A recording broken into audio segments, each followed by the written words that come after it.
दोस्तों, ये लड़का अपने घर में अकेले एक दिन पबजी गेम खेल रहा था, लेकिन अचानक इसके साथ ऐसा तो क्या हुआ जिसके बाद इस लड़के की पूरी जिंदगी बदल गई। आइए जानते हैं इसके पीछे की पूरी कहानी। तो चलिए शुरू से शुरुआत करते हैं। कहानी की शुरुआत होती है जून वू नाम के एक लड़के से, जो अपने माता पिता और अपनी बहन के साथ रहता है। वह अपना सारा समय अपने दोस्तों के साथ लाइव वीडियो गेम खेलने में बिताता था। उसको पबजी गेम खेलने का बहुत शौक था। ऐसे ही एक दिन वह इसे खेलने में व्यस्त था, लेकिन उस वक्त उसका परिवार घर पर नहीं था। गेम खेलते समय अचानक एक टीवी न्यूज में बताया गया कि कोरिया में एक भयानक वायरस फैल गया है। इन्फेक्टेड यानी कि संक्रमित लोग एक दूसरे को काट रहे हैं। यह वायरस इतना फैल चुका है कि अब यह सरकार के नियंत्रण से बाहर हो गया है। जिन लोगों को संक्रमण से बचाया गया है वे भागने का कोई रास्ता नहीं खोज पा रहे हैं। यह सुनकर वह अपने अपार्टमेंट की बालकनी से बाहर देखता है कि लोग एक दूसरे को बेरहमी से काट रहे हैं। यह स्थिति देखकर वह घबरा जाता है। दरअसल यह ज़ॉम्बी वायरस था, जिसके कारण संक्रमित लोग ज़ॉम्बी बन रहे थे। जब वह अपने फ्लैट पर आता है तो उसका एक पड़ोसी जबरदस्ती उसके घर में घुस जाता है। वह जून वू से अपने शौचालय का उपयोग करने की अनुमति मांगता है, लेकिन फिर जून एक खबर देखता है जिसमें बताया जाता है कि संक्रमित लोग नरभक्षी व्यवहार प्रदर्शित करते हैं। उनकी त्वचा सफ़ेद हो जाती है और उनकी आंखें लाल हो जाती हैं। और जब जून वू यह खबर देख रहा था, उसी वक्त उसका पड़ोसी ज़ॉम्बी में बदल जाता है। जून वू किसी तरह उसे घर से बाहर निकालने में कामयाब हो जाता है और तुरंत दरवाज़ा बंद कर देता है। उसके बाद जून के फ़ोन में उसके परिवार का एक मैसेज आता है, जिसमें लिखा था कि क्या वह ठीक है, और साथ में ये भी लिखा होता है स्टे अलाइव। जिसके बाद वह उस मैसेज का रिस्पॉन्स करते हुए एक कागज़ पर अलाइव लिखता है और उसे अपने माता पिता की तस्वीर पर चिपका देता है। ऐसा इसलिए करता है कि उसे जिंदा रहने की प्रेरणा मिलती रहे। उसके बाद वह खुद को अपने फ्लैट में बंद कर लेता है।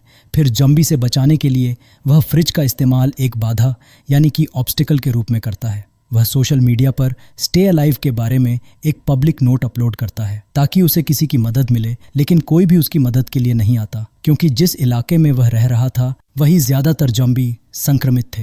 ये उसने अपने ड्रोन के द्वारा पता लगाया था जब उसके फ़ोन में सिग्नल आ रहे थे, लेकिन अब उसके मोबाइल फ़ोन की बैटरी खत्म हो चुकी थी। यह वायरस तेज़ी से उसके आसपास में सभी जगह फैल चुका था। सभी लोग ज़ॉम्बी बन चुके थे। खास बात यह थी कि ये ज़ॉम्बी अपनी रोज़मर्रा की आदतों को याद रखते थे, जैसे सुनना, देखना, चलना या अपने दैनिक कार्य करना। अगर वे पहले ऑफिस जाते थे तो ज़ॉम्बी बनने के बाद भी वे ऑफिस जा रहे थे। इसे सुनकर आपको ऐसा लगेगा जैसे ज़ॉम्बी की दुनिया में यह एक नया कॉन्सेप्ट है। फिर जून वू को याद आता है कि वह मदद के लिए अपना संदेश रेडियो के जरिए भेज सकता है, लेकिन उसके घर में ऐसा कोई उपकरण नहीं था। समय बीत रहा था और हर दिन जून वू मदद मांगने के लिए वीडियो बनाता था।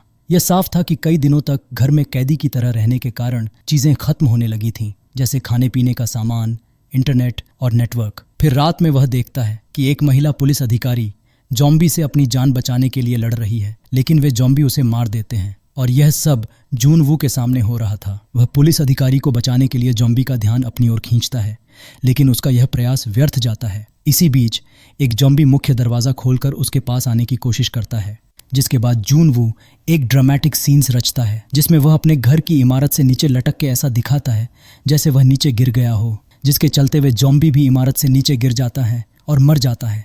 और जून वू अपनी चतुराई से अपनी जान बचा लेता है। फिर जब वह अपनी जान बचाने में सफल हो जाता है तो उसे एहसास होता है कि उसके घर में खाने पीने का सामान खत्म हो चुका है। तब वह अपनी भूख को पानी पीकर शांत करता है।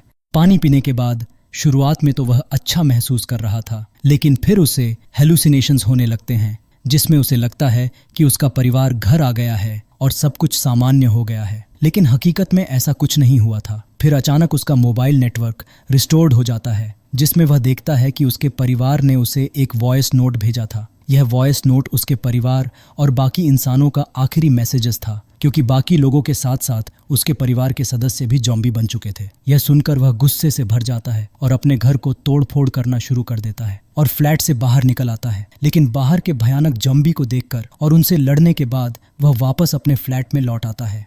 अब उसे बस केवल एक ही बात याद थी, और वह थी स्टे अलाइव, यानी कुछ भी करके जिंदा रहना।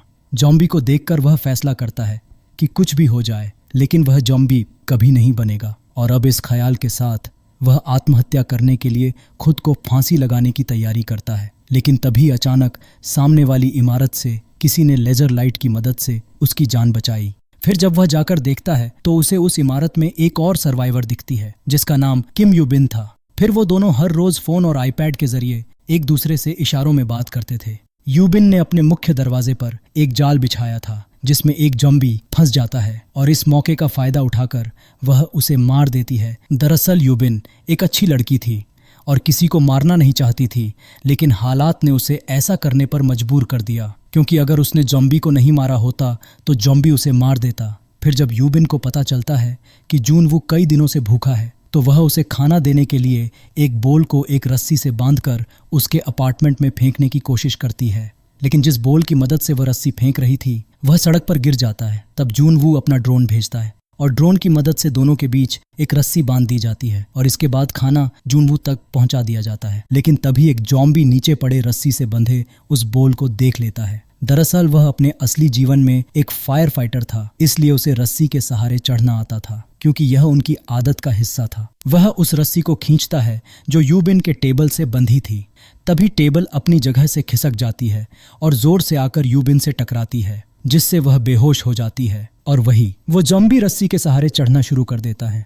लेकिन जून वू अपने ड्रोन से ज़ॉम्बी का ध्यान भटकाने के लिए ड्रोन को उसके आसपास भेजता है, जिससे ज़ॉम्बी के चेहरे पर एक कट लग जाता है। और इस बीच जूनवू के मेन डोर पर ज़ॉम्बी आ जाते हैं और उसे तोड़ने की कोशिश कर रहे होते हैं, जिससे जूनवू का ध्यान अपने ड्रोन से भटक जाता है और वह ज़ॉम्बी ड्रोन को पकड़ लेता है। लेकिन उसी समय यूबिन होश में आ जाती है और ज़ॉम्बी का हाथ काट देती है। ज़ॉम्बी नीचे गिरकर मर जाता है। इसके बाद जूनवू नज़दीकी फ्लैट्स में खाने की तलाश करने का फैसला करता है। वह एक ज़ॉम्बी से चाबी लेता है और एक फ्लैट के अंदर घुस जाता है। वह सोचता है कि यह ज़ॉम्बी शायद इस फ्लैट का मालिक रहा होगा। उसे वहाँ खाने का सामान, वॉकी टॉकी, ईयरफोन्स और माउंटेन हाइकिंग के इक्विपमेंट मिलते हैं। इससे उसे लगता है कि यहाँ का निवासी काफ़ी एडवेंचर रहा होगा। वह जब बेडरूम में जाता है तो उसे एक महिला की लाश दिखती है। इसी दौरान संक्रमित फ्लैट मालिक वहाँ आता है और उस पर हमला करता है, लेकिन किसी तरह जून वू अपनी जान बचाने में कामयाब हो जाता है और वहाँ से चला जाता है। वह रेडियो सिग्नल के माध्यम से संदेश भेजने की कोशिश करता है, लेकिन दुर्भाग्य से रेडियो भी काम नहीं कर रहा था। फिर वह एक वॉकी टॉकी यूबिन को भेजता है, जिसके जरिए वह दोनों कई दिनों तक बात करते रहते हैं। यूबिन जूनवू को बताती है कि उसे ऊंचाई से डर लगता है। और यहाँ हमें एक बात समझ में आती है कि खाने पीने के साथ साथ किसी के साथ होने का महत्व क्या है, क्योंकि अकेले रहना और जिंदगी बिताना मौत से भी बदतर है। फिर वे दोनों पानी पीने के लिए वे दोनों कंटेनर बाहर रखते थे, क्योंकि बारिश आने से वे कंटेनर पानी से भर जाते थे। फिर एक दिन बड़ी संख्या में कुछ ज़ॉम्बी उनके अपार्टमेंट की ओर आते हैं और उनकी आवाज़ सुनकर इन्हें ऐसा लगा जैसे बाहर बारिश हो रही हो। फिर जब वह देखते हैं तो उन्हें पता चलता है कि यह आवाज़ असल में यह दौड़ते हुए ज़ॉम्बी की थी। अब इस आवाज़ को सुनकर सभी ज़ॉम्बी सीधे उसके फ्लोर की ओर बढ़ने लगते हैं। उसी समय जूनवू अपने घर के लैंडलाइन से उसके पड़ोसी के घर पर कॉल करता है। इससे सभी ज़ॉम्बीज उस अपार्टमेंट की ओर चले जाते हैं, जिससे पता चलता है कि उनकी सुनने की क्षमता बहुत तेज़ थी। फिर वह दोनों इस पर बात करते हैं कि अगर वे इसी तरह यहाँ रुके रहे तो एक दिन मर जाएंगे। यूबिन जूनवू को बताती है कि उसने तुम्हारी बिल्डिंग की 8वीं मंजिल पर कभी किसी ज़ॉम्बीज को नहीं देखा। वह कहती है कि हमें वहाँ जाना होगा ताकि खाने का कुछ इंतज़ाम हो सके और हम जिंदा रह सकें। फिर जूनवू यूबिन को लेने के लिए नीचे आता है, पर वहाँ उनकी ज़ॉम्बीज से भयंकर लड़ाई हो जाती है। लेकिन किसी तरह कई मुश्किलों के बाद वे अपनी जान बचाकर लिफ्ट में घुसने में कामयाब हो जाते हैं। फिर वे 8वीं मंजिल पर पहुंचते हैं, लेकिन ज़ॉम्बीज उनका पीछा नहीं छोड़ते और वहां भी उनका पीछा करते करते उनके पास पहुंच जाते हैं। लेकिन तभी अचानक एक रूम में से एक अनजान आदमी आता है और उन्हें ज़ॉम्बीज से बचा लेता है। वह व्यक्ति उन्हें कुछ खाने और पीने के लिए देता है, लेकिन वास्तव में वह व्यक्ति अच्छा नहीं था। वह उन्हें धोखा दे रहा था। उसने उनके खाने में दवा मिला दी थी ताकि वे बेहोश हो जाएं। जब वे बेहोश हो जाते हैं तो वह उन्हें बांध देता है, क्योंकि वह असल में अपनी ज़ॉम्बी वाइफ के लिए यूबिन का खाना बनाकर उसे देना चाहता था। वह उसे अपनी पत्नी के कमरे में फेंक देता है, लेकिन इसी दौरान जूनवू होश में आ जाता है और उस पर बंदूक तान देता है, लेकिन वह व्यक्ति उसकी बात नहीं सुनता। यहाँ यूबिन समझदारी से काम लेती है। वह उस ज़ॉम्बी महिला का चेहरा किसी तरह एक कपड़े से ढक देती है और उसे उसके पति की तरफ धक्का दे देती है। फिर वह ज़ॉम्बी महिला अपने पति को काट लेती है, लेकिन यूबिन को उन्हें मारना पड़ता है, भले ही वह ऐसा नहीं चाहती थी। पर गोली चलने की आवाज़ सुनकर सभी ज़ॉम्बी उस फ्लैट की ओर बढ़ने लगते हैं। यूबिन जूनवू को आदेश देती है कि वह उसे गोली मार दे, लेकिन तभी उन्हें हेलीकॉप्टर की आवाज़ सुनाई देती है। फिर वे दोनों लंबे समय तक ज़ॉम्बीज से मुकाबला करने के बाद वे बिल्डिंग की छत पर पहुंचते हैं, लेकिन अफसोस वहां उन्हें कोई हेलीकॉप्टर नहीं दिखाई देता। वे बची हुई गोलियों से ज़ॉम्बीज पर हमला करते हैं और अपनी जान बचाने के लिए प्रार्थना करते हैं। लेकिन आखिरकार सच में हेलीकॉप्टर वहां पहुंच जाता है और हेलीकॉप्टर में बैठे कुछ कमांडो ज़ॉम्बीज पर गोली चलाकर उन दोनों को बचा लेते हैं। फिर वह जगह छोड़ने के बाद उनके फोन का नेटवर्क वापस आ जाता है, जिसमें वे अपने दोस्तों के मैसेज देखकर बहुत खुश हो जाते हैं। फिर वह दोनों सर्वाइवर्स अपनी तस्वीरें इंटरनेट पर अपलोड करते हैं और अपनी लोकेशन बताते हैं और आखिरकार जून वू का स्टे अलाइव अब अलाइव में बदल जाता है और इसी के साथ ये कहानी भी यहाँ खत्म हो जाती है। तो दोस्तों, अगर आपको ये वीडियो पसंद आया हो तो वीडियो को लाइक करें और चैनल को सब्सक्राइब करें।